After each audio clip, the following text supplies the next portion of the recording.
Could it be, welcome back, could it be that we have finally reached the tipping point with wretched wokeness? This outrageous story you're about to hear certainly makes a powerful case that we are.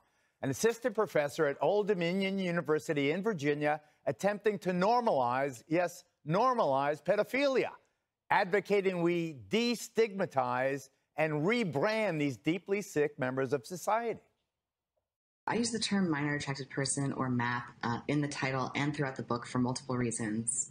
First of all, because I think it's important to use terminology for groups that members of that group want others to use for them. And MAP advocacy groups like Before You Act have advocated for use of the term MAP. They've advocated for it primarily because it's less stigmatizing than other terms like pedophile. A lot of people, when they hear the term pedophile, they automatically assume that it means a sex offender. And that isn't true, and it leads to a lot of misconceptions about attractions toward minors. How could a sex offender not be a pedophile? I just don't get that. So most of the patients that we have in the GEMS clinic actually know their gender, usually around the age of puberty, but a good portion of children do know as early as seemingly from the womb, and they will usually express their gender identity as very young children, some as soon as they can talk. They might say phrases such as I'm a girl, or I'm a boy, or I'm going to be a woman, or I'm going to be a mom. Kids know very, very early. So in the GEMS clinic we see a variety of young children all the way down to ages 2 and 3, and usually up to the ages of 9. When they come into the clinic, they'll see one of our psychologists, and we'll be talking to them about their gender. We'll be talking to their family about how to best support that child and how to make sure that that child has the space and support to explore their gender and do well throughout their development. And we'll be answering any parent questions. A lot of parents do have questions, and so we answer those questions. The biggest piece of advice I give parents who are coming through the gender clinic at Boston Children's Hospital is to just be supportive.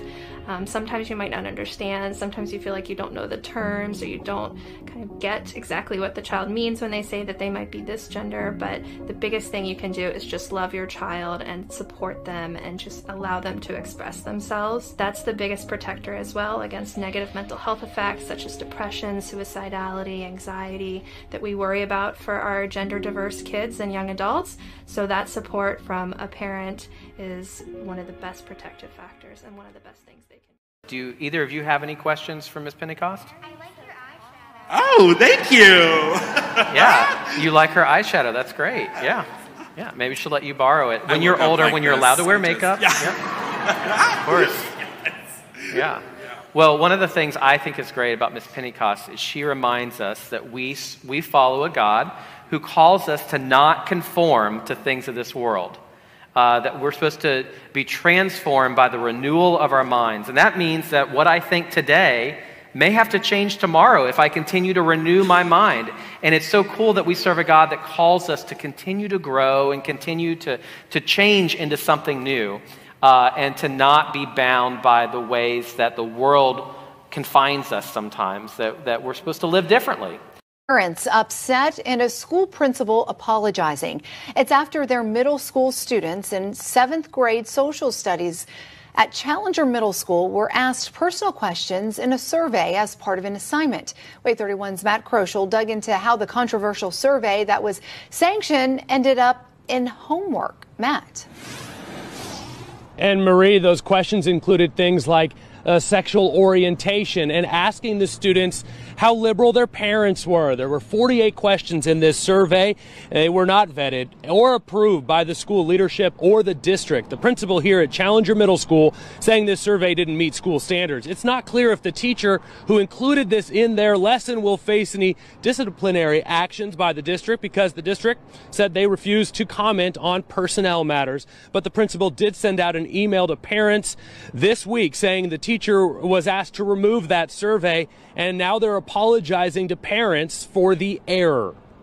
There was a question about very targeted information about parents, about you asking the kids, are your parents liberal? Yes, the very last question was, are your parents liberal or progressive in the political thoughts? And the only question or the answer to that was yes, no, or neutral, which I feel is also, once again, very inappropriate to ask a child, and it just asks just for liberal or progressive parents, and is pretty much targeting conservative parents.